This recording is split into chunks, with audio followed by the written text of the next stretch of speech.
Welcome to Cosmic Comics, Games and Collectibles, your zen of geekism. We carry comics old and new, magazines, toys, games like Pokemon, Magic, D&D. Want Godzilla, Ultraman, Star Trek, Ninja Turtles, Funko Pops? You'll find it all here. Shop our Cosmic Sound Room and pick up a record or two. Enjoy our Comic Coffee Lounge with a cup of Sasquatch coffee while geeking out over a super cool movie on our big screen. Cosmic Comic, Games and Collectibles. Superman loves us, and so will you.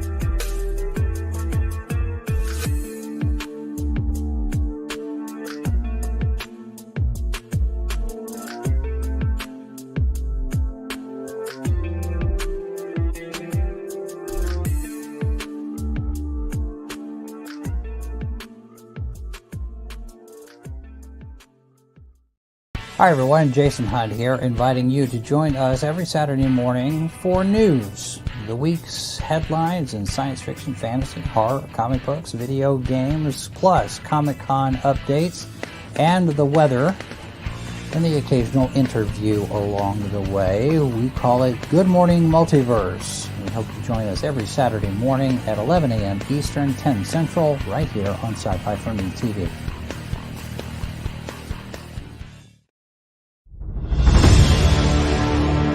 America's southern border has become a war zone.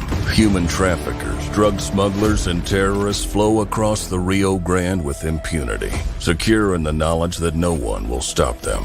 A distant federal government lectures Americans on their privilege while punishing overworked Border Patrol agents who were helpless to stem the tidal wave of invaders and determined migrants.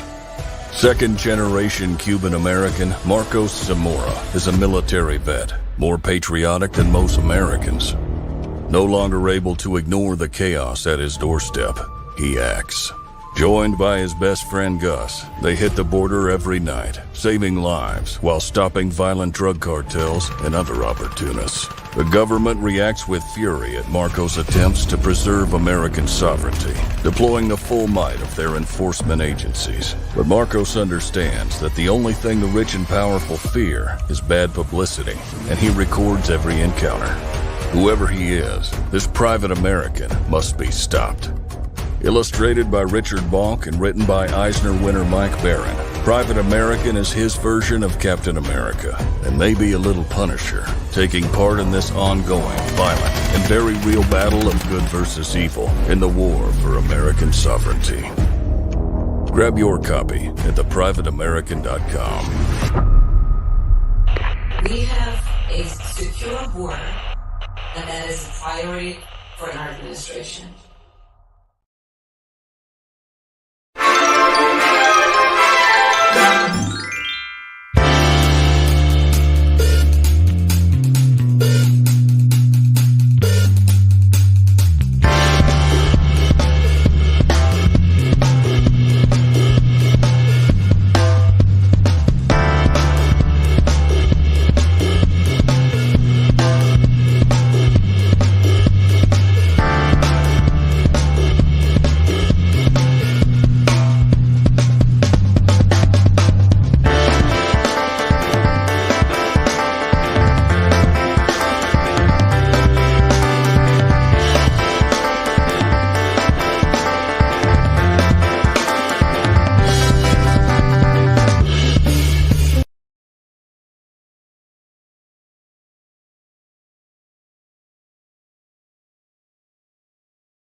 Ladies and gentlemen, Red 22 Studios in the house.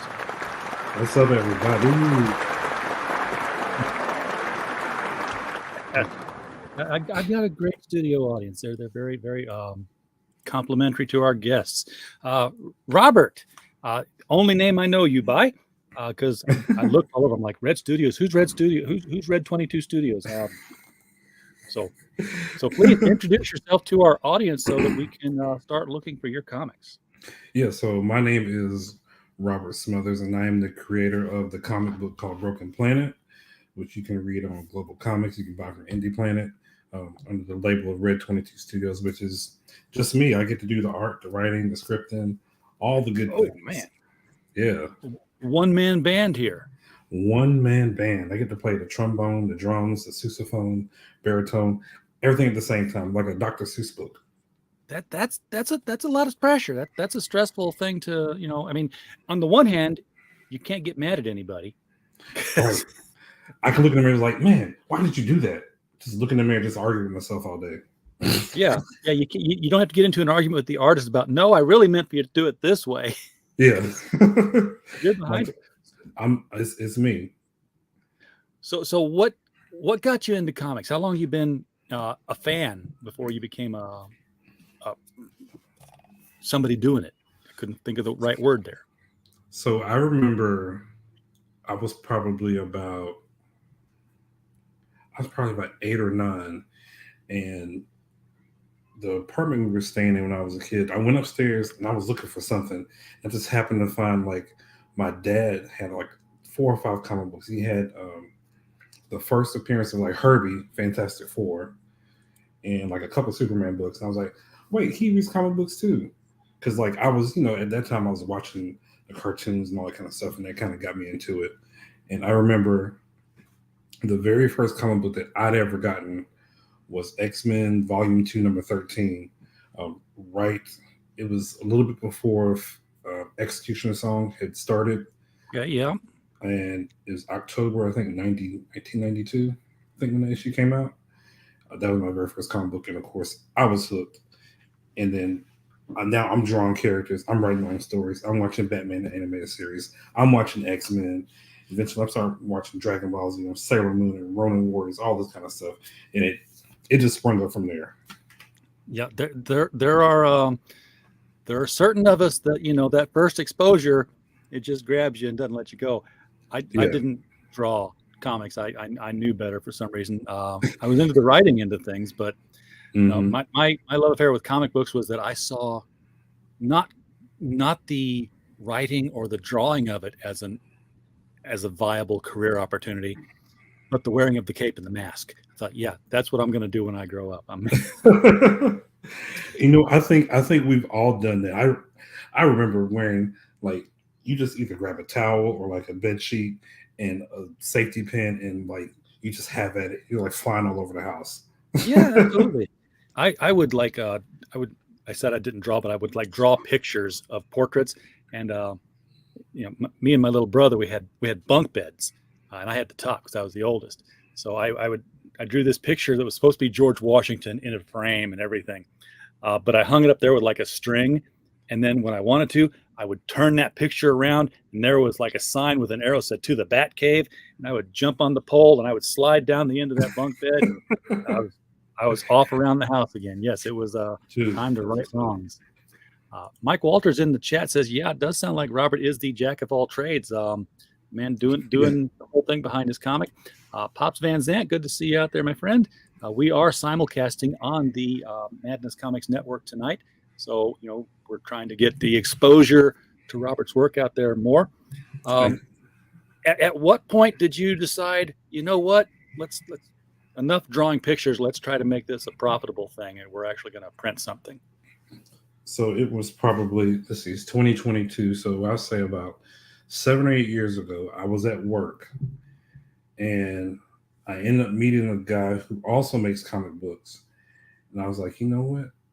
I think I can do this. Like, I can make my own comic books and finally get these stories like in comic book form. Because I remember when I was younger, I was drawing characters, but I was really writing stories like in a book as opposed to a comic book. And I decided, well, I like reading comic books, even though at that time I hadn't really been reading them like that. But I decided to go ahead and like make my own. You know, it just Yeah. happened. I was like, I think I can do this because I see someone else doing it. Like I'm like, oh yeah, it's definitely doable. Yeah, everybody's doing it now, right? I mean, Mhm. especially with crowdfunding being a thing and print on demand, you don't have to get hired by any of the bigger publishers. Just publish it Mhm. yourself. It's So, nice to be able to not have to worry about. Well, I have to go through Marvel. I have to like work for them first and then do this, or I have to work for DC, or I got to work for Image or like Boom or whatever. No, like you can go the independent route and like make it happen. absolutely. So, where did the story for Broken Planet come from here? So the story is it's kind of been something that I've been doing like off and on because a lot of the characters that are in the book are characters I've been drawing since high school. They've had different names at certain points. Some of them. One of them has literally the same name and it's the same character from when I was what we'll say 16, 17, 18.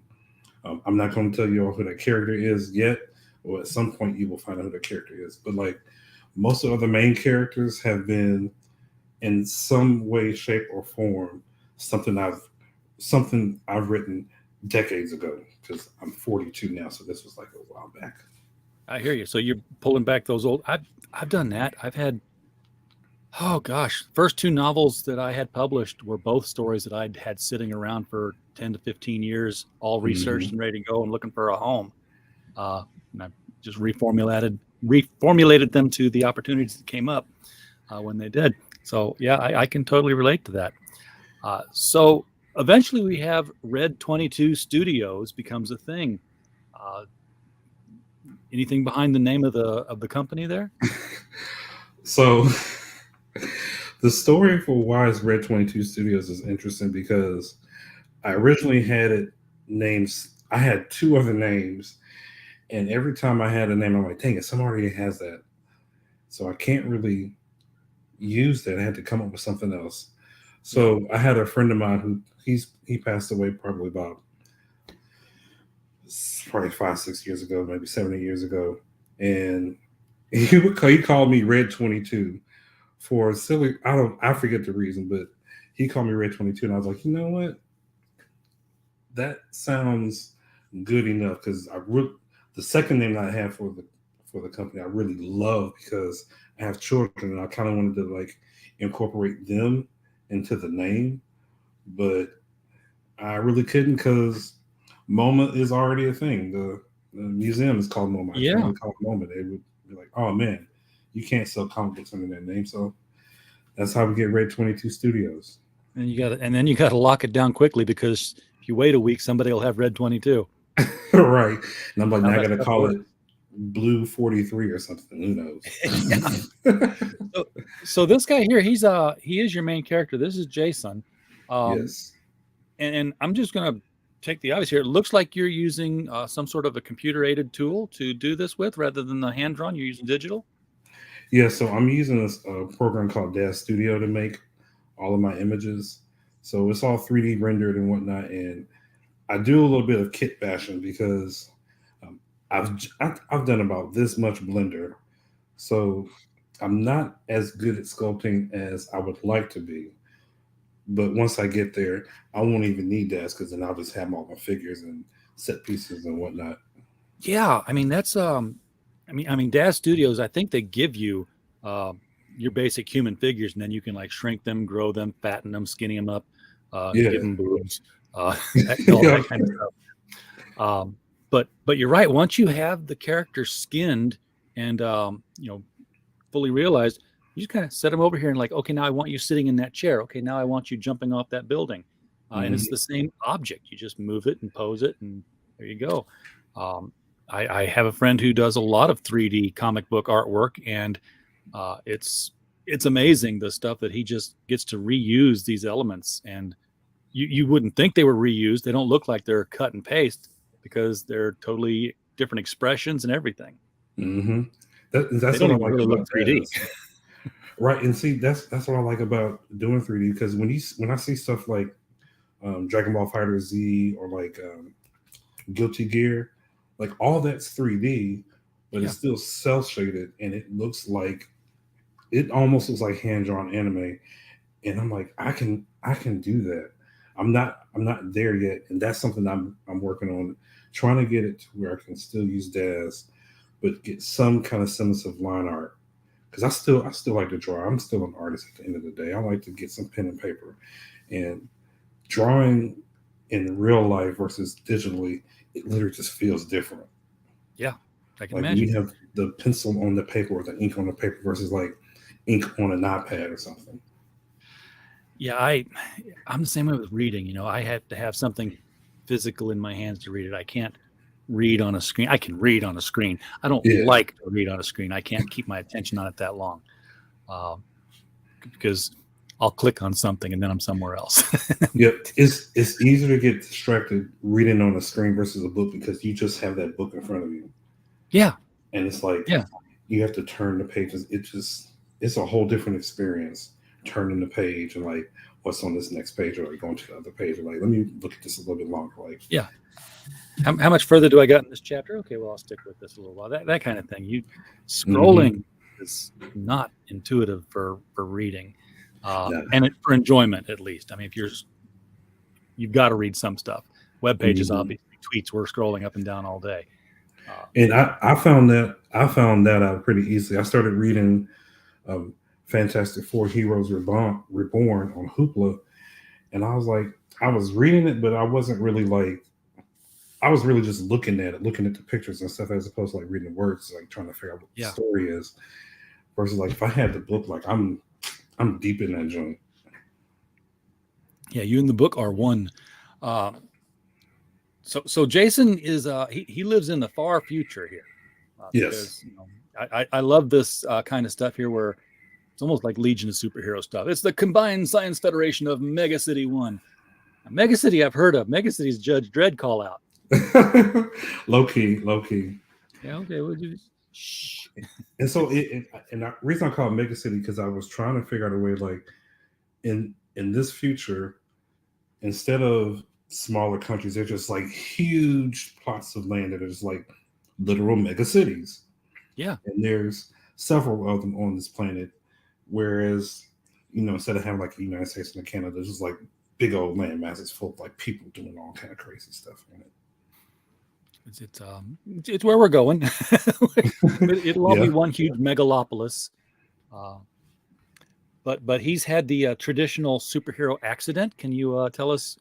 What, first of all, he's still Jason. Does he have a code name? What are his powers? How did he get them? Who So is this hero?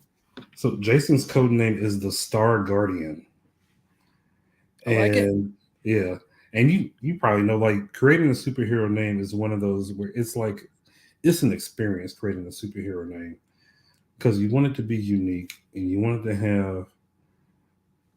to sound nice and powerful. Like the Star Guardian just sounds like this dude, he's got some respect on his name. Like he's got a responsibility. Yeah. So he's the Star Guardian and he gets his power trying to find the Chewbacca Stone. So they're looking for the Chewbacca Stone. The accident happens, and this accident unlocks his power to control gravity. Okay. So now we've got so kind of like Starman, I think, the Starboy from Legion of Superheroes. Mm-hmm. Controls gravity. I want to say Gravitron, who ended up being he was like a super villain, but he can control that gravity too, which is funny because I've always when I started researching like superpowers and like all that kind of stuff, to me, telekinesis and controlling gravity are almost the same. Because if you're just lifting objects, you're effectively like mentally almost like changing the gravity of that object. Yeah, I agree with that. Anyway. Yeah, because it's not like you're flexing and saying, you know, it's not like psychokinesis or telekinesis cares if the item weighs a pound or 50 pounds. Because that would rely on, you know, your arm muscles and your back strength. This is just your mind. So you're negating the gravity. Yeah. You said the Shabaka stone, and all I could hear was the Chewbacca stone. I was like, wait, what? so this was what he was sent out after, and this is how he had his accident? Yeah, so the Combined Science Foundation, they're a group of explorers. They just try to find artifacts and all that good stuff. And they do a bunch of other things as well. But they were searching for the Shabaka stone. They ended up finding it, but they also ended up unearthing another thing that was asleep for a very long time, and now it's awake and hungry. Oh, great. So the superhero is invented just in time for the supervillain to arise. He's like, he's wiping his eyes. So, oh, people are here. I've been asleep for a very long time. I'm really hungry. Let's kill him. Yes. It's the reason I did it away because I wanted a way to introduce at least one villain. Of course, there's more, but this particular villain is super important because he's one of the villains I created when I was a kid, and he's very pivotal to the story and giving Jason more motivation to do the right thing and just try to do the right thing and try to protect the people that he loves. Yeah. Well, heroes are always defined by their villains. Batman is who he is, less because his parents were shot and more because Gotham City's full of crazy people. Right. Crazy people that have gone through trauma just like he did, but they responded in a totally different way. Yeah. They didn't, Poison Ivy didn't decide I'm going to become the symbol of plants and fight villains. I'm just going to try to kill everybody with roses. Exactly. Yeah. None of them ever got their powers and said, I can use this for good. Which would be a really cool Elseworld story if all the Gotham villains were actually heroes and Batman was the villain that they were all hunting and he was still Batman, which meant that he could get away from all of them and outsmart them all. That would be dope. That would be dope. Get on that, DC. Listen, don't ask them to get on nothing because they'll probably mess it up. Oh, they'll screw it up. Yes, of course. So I'm going to switch tabs here because you have the book Broken Planet, which this would link to it. If you went down here, it would tell you how to find the book. But we're going to save you the time. The link to this is below the video, by the way. And this is over on Global Comics. So this is where people can now can they read it or order it? Is it a digital or is it a physical? So Global Comics is where you can read it digitally. If you want to purchase it and have it physically, you have to order from Indie Planet. Okay. So Indie Planet, you can get a physical copy, read it here on digital. So I'll find an Indie Planet link. If you'll just drop that to me sometime tonight, I'll put it at the description of the video because I know a lot of people have to have digital, but most of the people want to hold it in their hands, like boobs. They're fun to look at on the screen, but Yes. You have to. Yes, those are the ones you have to hold in your hands. You can't hold those digitally. No, you can't. They always work best like in real life. Exactly. We don't, and you know what? I don't care if they're fake or real. If the comic book is fake or real, I'm reading it. It doesn't matter. How big is this book now? Is it graphic novel size? Or are we still in the land of floppies? It's a little bit in between because it's about 50. I want to say about 53 pages. Okay, that's hefty. Yeah, it's pretty hefty. And I just on the next go round, I'm gonna go a little bit smaller so it doesn't take me as long because this one took me a good 5 years of me going back and forth. And when I first started using Daz, as opposed to 5 years later, I had learned so much, and I was like, well, I feel like I needed to start over so I could, take the skills I've learned and apply them. Sure. But nothing wrong with that. To me, that was a hard decision to make. Like, do I just finish what I have and present it, or do I start over? and just redo everything, but make it look better and try to be more appealing to customers. Always make it look the best you can. If you've gained a new skill and you have to redo everything, then you redo everything. Because otherwise, if you're like, from issue 2 forward, I'm going to do it this really cool way. Doesn't matter. Everybody's already saw issue 1. That's what they think it's going to be now. So when did this release then? I released this in 2020. So this has been out for 2 years now. You should just now about re-releasing book 2, right? Book two is on the way. Okay. So like my wife will always comment how I did finish book 2, but I was not happy with it. So I decided to redo book 2. So that's what I'm in the middle of doing now. Okay. Are you just gonna do it and then put it up here, or why are you not on a crowdfunding platform advertising this to everybody? Because I'm thinking that I want to have the book finished and then go on to crowdfunding, as opposed to trying to do that and finish the book. Okay.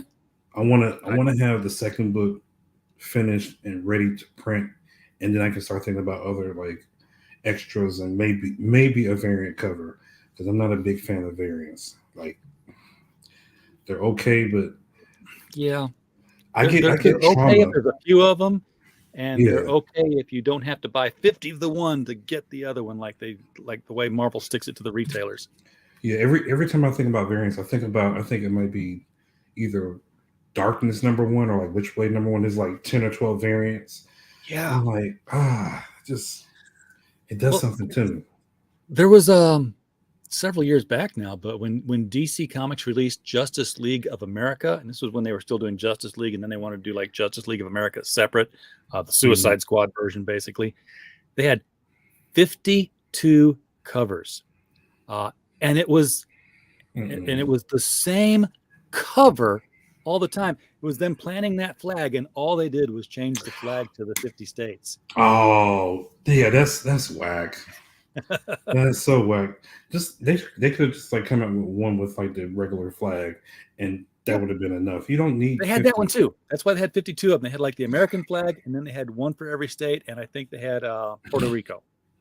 Oh my god! It was AKA Dead Company, as some would say. Now, I know a comics retailer who he doesn't have a brick and mortar anymore. He went fully mail order, but he got tired of the publishers telling him, hey, here's your 1 in 150 cover, and then a customer would say, that's the one I want. Order me that one right there. And he got to the point where he said, okay, but you have to order 150 of the regular cover, because he wasn't going to get stuck with the ones that wouldn't sell. And he had a guy do that. It was for like the Batman 10-cent adventure, the last 10-cent book that came out. The guy bought however many books it took to get that one cover. Wow. That's the only time anybody ever took him up on it. He bought them, and the guy paid for them. So that's wild. Yo. So did you crowdfund the first issue of Broken Planet and I just missed it? Or all self-funded? Like all yeah. Are you planning on crowdfunding? I mean, I feel like I'm trying to push into crowdfunding. You don't want to do it, that's fine. So I've been thinking about doing doing a crowdfund for the second book, because I want to try to get build my audience and whatnot, and trying to learn how that works. And I'm really also trying to decide what kind of incentives do I want to provide, and trying to figure out how much that's going to cost. Yeah, and things like that, because I want to do a lot of different stuff. Like, I want to do figures and calendars and all that kind of cool stuff. That's the dream, right? You want to see your character on everything. My advice would be to focus on the book, put the book out there, and then let the extras be dictated by what your readers say. Hey, are we ever going to have a this or a that?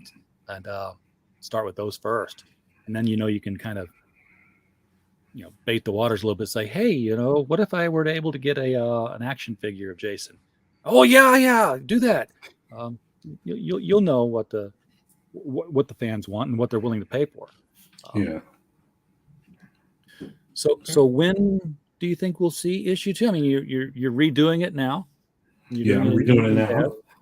I think with the panels I have, I think I'm close to being halfway done. I think I can have it done by, this is December. I think I can have it done hopefully by this time next year. I hope so. Yeah, that's a long time. I work and everything, so like I don't get a lot of time just kind of like go ham. Even there's some days where like I'll take a break or two, play some Cyberpunk. Hopefully it doesn't crash. yeah. The day job, you come home and there's a chore list that was, she spent all day making you the list so you'd know what to do. Yeah. And then the kids, they want to see daddy. Yeah, I get it. It's hard to carve out that time for creating the thing that you want to create when you've got to live. You've got a life that demands your attention. Been there, done that. So I spent many nights up at 2:30, 3 in the morning because that's when I could write.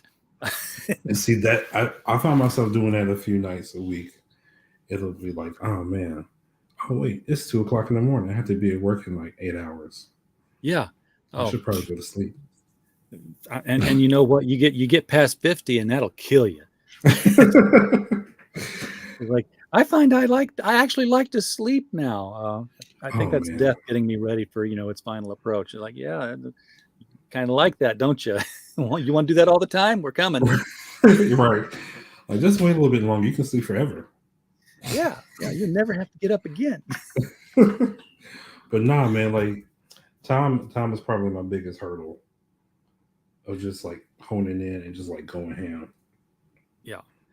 So do you think that you'll ever get to a point where to get faster production, you'll like start farming things out and saying, okay, I need somebody to draw these pictures who draws all day long?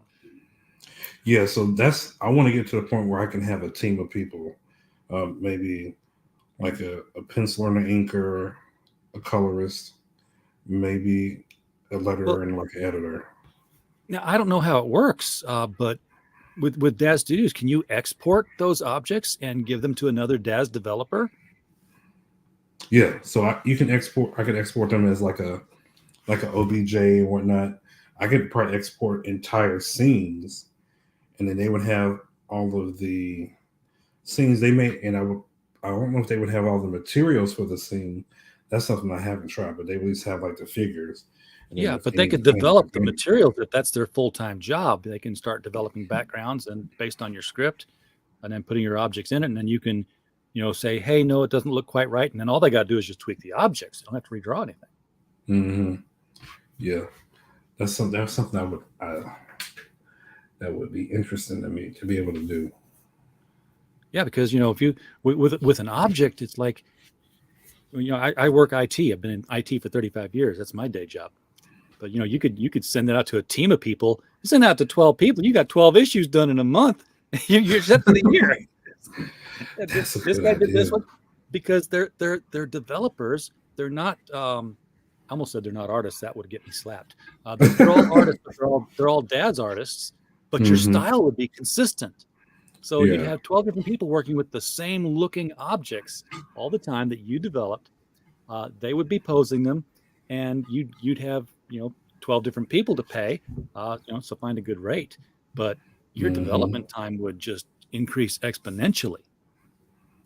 You have stuff in the can ready to go, and you don't even have to launch it yet. See, that's why you make the big bucks. Oh no. People don't like good, my takes on technology lately this week. I've been trying to explain how technology and art work, and I'm about to get set on fire by some people because AI became a thing. Oh man. and I kind of understand it. So I, on one hand, I guess I get people's kind of like, oh, don't steal my stuff and make the robots do the things or whatever. Oh well, yeah, yeah. It's still a robot, and it doesn't have that I feel that sounds corny. It doesn't have the humanity that like if someone drew it, Yeah, there's versus that, like a but computer drew it. it's not musing and sitting here thinking, I feel creative today to do this. A human being sits down and says, you give me an image of this. The human is still the creative process. The AI is just the new tool that renders it. Yeah. Because the human will say, don't like that one, don't like that one, kind of like this one, make it a little bit more this, make it a little bit more that. Now raise this. You're an art director. And the Mhm. AI is just a machine. But it's And it's when you it's put the fear of God into people. They're scared. Well, here's the thing: like even to tell the AI to do a certain thing, you still have to have an imagination Exactly. because you Exactly. can't just tell it, "Give me a picture of Superman," because it might turn to look like a big old red box with a yellow S on it or something. Like, I think for writers, it could be huge because being able to express those words and to be able to tell it to do certain things, I would think would be huge. Because some writers are more descriptive than others, and being able to be that descriptive means you might get that picture of Superman, or you might get a picture of Superman that was drawn by like a 2-year-old. I don't know. Exactly. This with one the is one weird I did hands. generate on an AI platform. So Mhm. it's capable, but yeah, you're right. You have to tell it a lot of stuff. Yeah. I wasn't aware when I first started developing how many things you could tell the AI. I'm like, well, just give it a couple parameters. I don't want to confuse it because I've worked with systems before where it's like be concise. Your Google search terms, get them down to just what you're really looking for. Mhm. With AI, the more the better. So See, that's pump a book into it. and it's almost like when you're talking, if you were talking to an artist and you wanted a certain thing to be drawn, you would want to. If someone wanted me to draw something, I would want as much information as possible so I could give them as close to what their vision is because I can't. Yeah. I'm not them, so I can't see their vision. Yeah. I need you them to be need able to those describe it. 1,000 words to get that picture that's worth it. Yeah. And in the end, this is going to be another tool because there are people who can use this adequately, and there are people who can't. Yeah. No matter how they try. It's like photography. The camera came along. Oh, well, we don't need you to draw a picture of the Grand Canyon anymore. We're just going to send somebody over there to take a photograph of it. And we'll run that in the magazine article. Well, guess what? That works great. But there were people who were better at using the machine than others. And Mhm. suddenly photography became an art. and There you go. you have photography art books that are out there that are beautiful. And you can't just say, it's just an eagle sitting there, or it's just a snake on a rock. You had people who waited. They got the right lighting. They waited for the pose. They sat there for hours, and then it's like, Mhm. there's the shot, snap, and done. A lot of work. It wasn't just press a button. So same Right. with AI. There's going to be people who work for a couple of days on a single image in AI to get it done. It's not going to be give me a picture of this and there we are. But that's Right. neither here nor there. That's a side discussion. I'm sorry I dragged you into that, man. But it's No, been on the because front of my mind all day.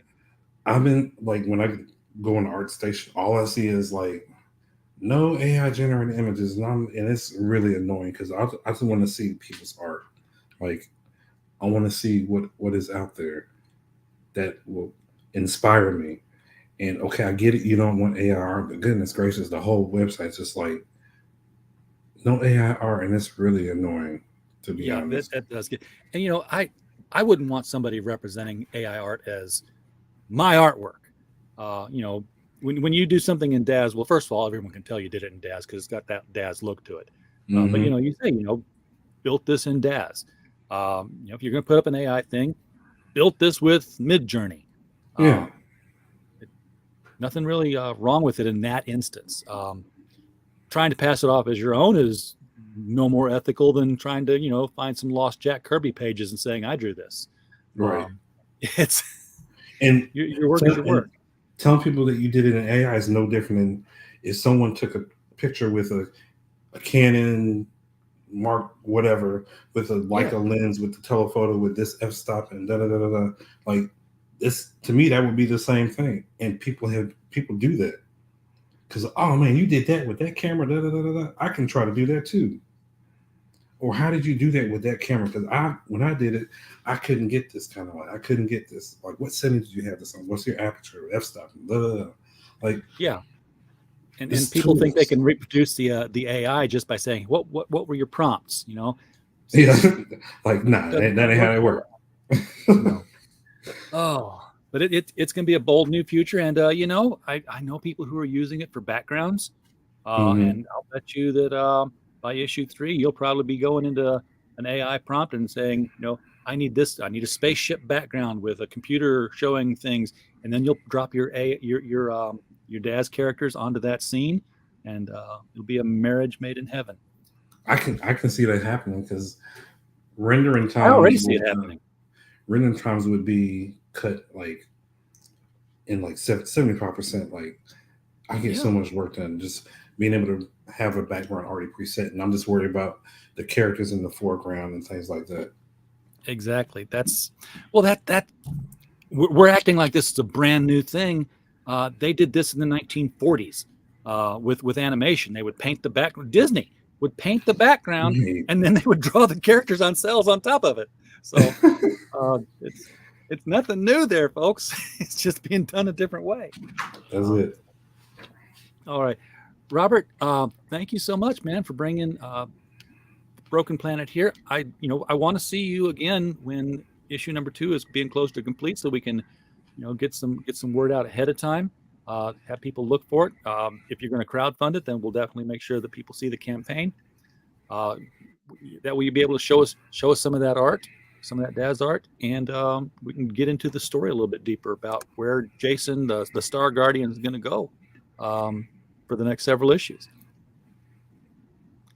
Definitely will. And you can follow me on all the little social medias and all that kind of stuff. And where do they all follow the same you? On Twitter and Facebook. You can follow me on all the socials at Raid 22 Studios, Instagram, Twitter, Facebook, ArtStation, TV and Art. That's all I have. I don't have no other. So I don't have a TikTok. I don't do all that. I'm going to throw it all out there in the chat. I've got your Indie Planet link here from the private chat. I'm going to go into the YouTube video immediately after this and put it right below there, folks, so that you can go to Indie Planet and get your physical copy of Broken Planet. It's kind of weird. It's on Indie Planet and it's broken. Okay, well, you'll find it. You'll figure it out. At any rate, Robert, thank you again for coming on. Folks in the chat, thank you for being here. We don't have a show without you. We're just a podcast falling in the woods otherwise. And while you were here, as always, we just hope you had a blast. Good night, everybody. Thank you. Good night.